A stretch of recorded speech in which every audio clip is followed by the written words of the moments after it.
आदाब। Ground zero में आप सबका इस्तकबाल है। मैं हूं खुर्शीद रब्बानी। ग्राउंड जीरो में आज हम बात करेंगे जम्मू कश्मीर की। दरअसल कल पूरे मुल्क में ईद उल अजहा का त्यौहार मनाया जा रहा था। लोगों ने अकीदत और एहतराम के साथ इस त्यौहार को मनाया। इस मौके पर जहां पूरा मुल्क ईद की खुशी में सराबोर नजर आया, वहीं ईद की इन खुशियों के बीच जम्मू कश्मीर से जो तस्वीरें और खबरें सामने आईं वो बेहद अफसोसनाक थी। कश्मीर के कई शहरों में ईद की नमाज के बाद पत्थरबाजी और नारेबाजी की खबरें सामने आईं। वहीं सूबे के साबिक सीएम फारूक अब्दुल्ला जब हजरत बल में ईद की नमाज अदा करने पहुंचे तो लोगों ने न सिर्फ शर्म करो के नारे लगाए, बल्कि उनके खिलाफ हाथों में जूते तक उठा लिए। इन तस्वीर ने न सिर्फ ईद की खुशियों को जख्म पहुंचाया, बल्कि इससे पूरे मुल्क की आवाम के दिलों को भी दुखा दिया। ऐसे में आज ग्राउंड जीरो में ईद की खुशी के मौके पर वादी में पेश आए इन हालात की हम बात करेंगे और जानने की कोशिश करेंगे कि ये हालात आखिर पैदा क्यों हुए। इसके अलावा आज के इस एपिसोड में हम बात करेंगे जानना जरूरी है कि, और साथ ही कुछ फायदे की बातें आपको बताएंगे और साथ ही रूबरू कराएंगे आज की तारीख से भी। जब सारा मुल्क ईद की खुशियों में डूबा हुआ था, उसी वक्त जम्मू कश्मीर से आई खबरों और तस्वीरों ने खुशी के इस माहौल को गमजदा कर दिया। जहां एक तरफ मिलिटेंटों ने एक पुलिस अफसर और बीजेपी कारकुन का कत्ल कर दिया, वहीं नमाज ईद के बाद अलहदगी पसंदों ने सिक्योरिटी एहलकारों को निशाना बनाया और साथ ही पाकिस्तान और ISIS के झंडे भी फहराए।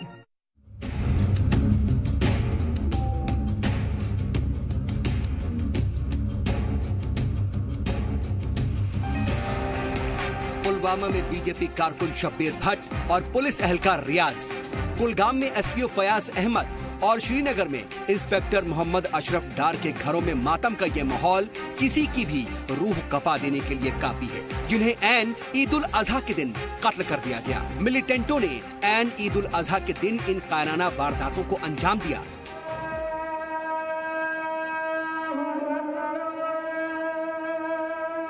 जब रियासत जम्मू और कश्मीर समेत पूरा मुल्क कुर्बानी का पैगाम देने वाले त्योहार को मना रहा था, उस वक्त कश्मीर के पुलवामा, कुलगाम और श्रीनगर के इन घरों में मातम पसरा हुआ था। दिल को चीर देने वाली इन घर वालों की रुदाद शायद खौफ के सौदागर और उन मिलिटेंटों के कानों में नहीं पड़ती, या शायद अपने मुबैना जिहाद में वो इस कदर अंधे हो गए हैं कि वो ईद के दिन भी बेगुनाहों के खून से हाथ रंगने से बाज नहीं आते। बीजेपी शब्बीर भट्ट के कत्ल के पीछे पाकिस्तान का हाथ बता रही है, तो साथ ही ये भी कह रही है कि असल में अब दहशतगर्दों के साथ सख्ती से निपटा जा रहा है। मिलिटेंटों से निपटने के लिए ब्लूप्रिंट भी तैयार कर लिया गया है, इसीलिए वो बौखलाए हुए हैं। भारतीय जनता पार्टी के बढ़ते हुए अस्तित्व को देखते हुए वैली में भारतीय जनता पार्टी के लोगों को टारगेट बनाया जाता है। मुझे पूरी उम्मीद है कि उनको छोड़ा नहीं जाएगा। पाकिस्तान नहीं चाहता कि कश्मीर में लोग अमन से रहें, प्यार से रहें, इज्जत के साथ अपनी जिंदगी का गुजर बसर करें, अपना काम करें, कारोबार करें, और इस प्रकार की साजिश करता है। जब हमारे पुलिस ने और हमारी सुरक्षा एजेंसियों ने उसको मुंह तोड़ जवाब दिया, तो अब कहीं ना कहीं ऐसी साजिश हो रही है कि जो फौजी या जो पैरामिलिट्री फोर्सेस के जवान हैं या जम्मू कश्मीर पुलिस के जवान हैं, जब छुट्टी घर जाएं तो उनको टारगेट किया जाए। हमने एक मैकेनिज्म बना लिया है। आप देख रहे होंगे घुसपैठ करते ही आतंकवादियों को मौत के घाट उतार दिया। हमारी पुलिस, हमारे लोग बड़े कॉम्पिटेंट हैं और हम अपने जम्मू कश्मीर की आवाम को इन दहशतगर्दों के हवाले नहीं कर सकते। हम दहशतगर्दों को नहीं छोड़ेंगे। ईद की खुशियों पर मिलिटेंटों ने 3 पुलिस एहलकारों और बीजेपी कारकुन के बेरहमी से कत्ल का जख्म दिया, तो उस जख्म पर नमक रगड़ने का काम पत्थरबाजों ने कर दिया। ईद के नमाज के बाद श्रीनगर में हालात उस वक्त बेकाबू हो गए जब शरारती एलिमेंट्स ने नमाज के बाद ही हंगामा शुरू कर दिया। पत्थरबाज गिरोह ने अपनी ही जमीन पर पाकिस्तान और ISIS के परचम भी लहराए, तो सोपोर और अनंतनाग में भी नमाजियों ने एहतजाज करते हुए सिक्योरिटी फोर्सेस पर पत्थरबाजी की। पत्थरबाजों ने ISIS के परचम लहराए और पाकिस्तान जिंदाबाद के नारे लगाए। सवाल ये है कि ये सब कुछ कब तक जारी रहेगा। मिलिटेंट्स आर्मी के जवान से लेकर पुलिस एहलकारों तक को मौत के घाट उतार रही हैं। वो मासूम कश्मीरियों को भी जब चाहे गोली मार दे रहे हैं। इसमें कोई शक नहीं कि हमारे जवान मिलिटेंट्स का सफाया कर रहे हैं, लेकिन क्या एक के बदले एक के खेल से बात बनेगी? आखिर खौफ के साए में कब तक जीता रहेगा एक आम कश्मीरी? सोचना हम सबको है। जी सलाम के लिए सऊद मोहम्मद खालिद की रिपोर्ट। बात महज यही नहीं थमी। बल्कि अफसोसनाक तस्वीरें उस वक्त भी सामने आई जब सूबे के साबिक सीएम फारूक अब्दुल्ला हजरत बल में ईद की नमाज अदा करने पहुंचे। वहां लोगों ने न सिर्फ उनके खिलाफ शर्म करो के नारे लगाए, बल्कि उनके खिलाफ हाथों में जूते तक उठा लिए। भारत माता की। अरे भाई लोगों, ये तुम्हारी आवाज है? भारत माता की, भारत माता की। जय हिंद, जय हिंद, जय हिंद।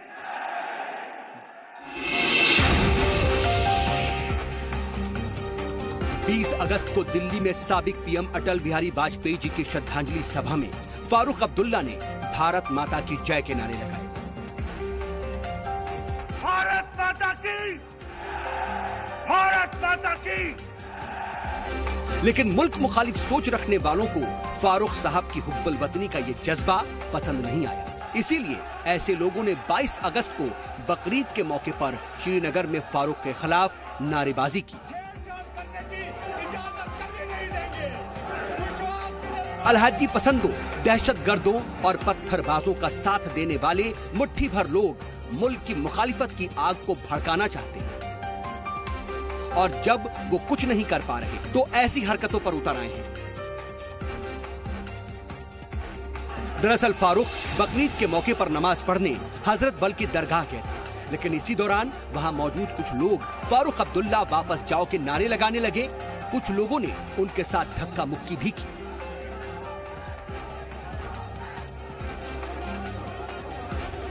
लेकिन मुखालिफत के बावजूद फारूक ने अपनी नमाज पूरी की। फारूक साहब ने जी सलाम से भी कहा कि ऐसी हरकतों से उनका हौसला नहीं डिगेगा। ईद का दिन था, लोग नमाज पढ़ने आए थे। उस वक्त आप ऐसी बातें करें, ये सही नहीं जाता। इनको अगर अपनी बातें सुनानी है तो सारा दिन रखा हुआ है, सारा साल रखा है, करें। आज क्या वजह थी इनको ये करने की? अगर ये समझते थे कि फारूक अब्दुल्ला इससे डर जाएगा, मैं डरने वाला नहीं हूँ, डरा हूँ कभी ना आगे डरूंगा। पाकिस्तानी प्रोपेगेंडा और अलहदगी पसंद जमात की बदनीयती का शिकार लोग ये समझ लें कि कश्मीर से लेकर कन्याकुमारी तक हर हिंदू, हर मुसलमान, हर सिख और ईसाई फारूक साहब के इस जज्बे के साथ है। भारत माता की, भारत माता की। ऐसे लोग समझ ले कि हिंदुस्तान जिंदाबाद था, जिंदाबाद है और जिंदाबाद रहेगा। साथ ही कश्मीर और कश्मीरियत भी सलामत थी और हमेशा रहेगी, क्योंकि ये हिंदुस्तान का अटूट हिस्सा है। अब गद्दारी वतन ये तय कर ले कि वो कश्मीर में रहना चाहते हैं या जहन्नुम जाना चाहते हैं। जी सलाम के लिए सऊद मोहम्मद खालिद की रिपोर्ट।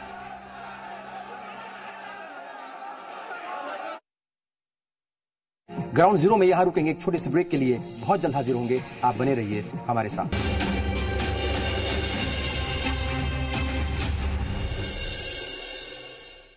ब्रेक के बाद एक बार फिर आप सबका इस्तकबाल है। ग्राउंड जीरो में आज हम बात कर रहे हैं ईद उल अजहा के मौके पर जम्मू कश्मीर से आई अफसोसनाक और गम गुस्सा पैदा करने वाली तस्वीरों और खबरों की।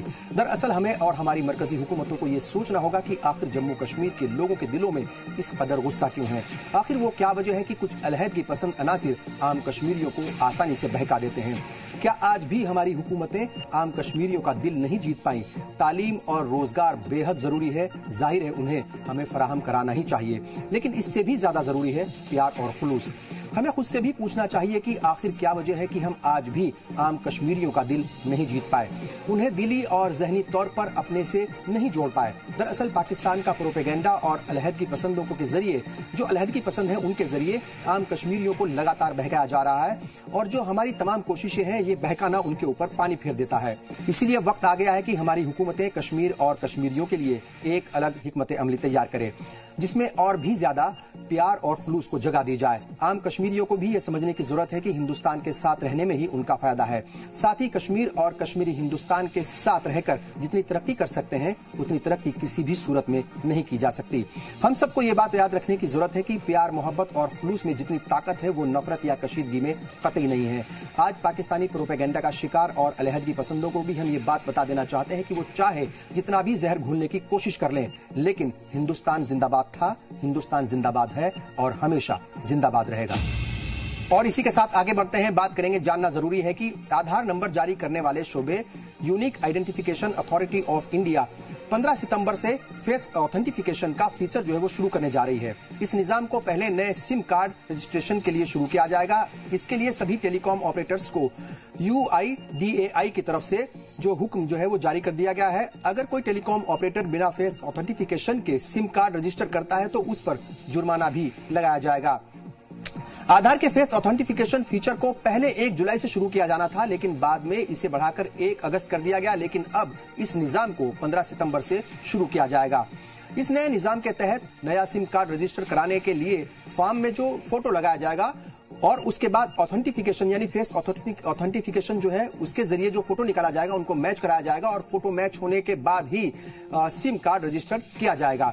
यह सिर्फ उन्हीं मामलों में जरूरी होगा जब नया सिम कार्ड जारी करने के लिए आधार का इस्तेमाल किया जाएगा। अगर किसी और डॉक्यूमेंट जैसे वोटर ID या फिर DL से सिम कार्ड लिया जाता है तो ये निजाम नाफिज नहीं होगा।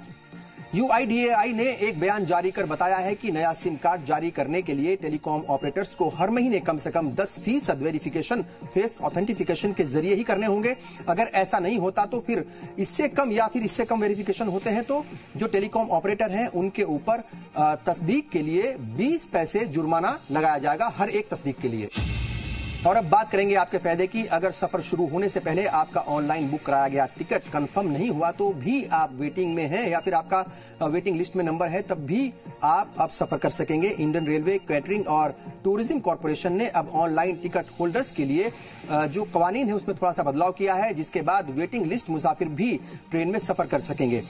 इसके लिए उन्हें कुछ नियमों को मानना पड़ेगा, जिसके बाद सफर करने के दौरान उन्हें किसी भी तरह की कोई परेशानी नहीं आएगी। अभी तक ऑनलाइन टिकट बुक कराने वाले रेल मुसाफिरों के लिए कुछ अलग तरह के नियम थे, जिसके मुताबिक वेटिंग लिस्ट वाले मुसाफिर जो है वो सफर नहीं कर सकते थे। सिर्फ विंडो या फिर काउंटर से खरीदे गए वेटिंग टिकट पर ही दिन के दौरान सफर किया जा सकता था।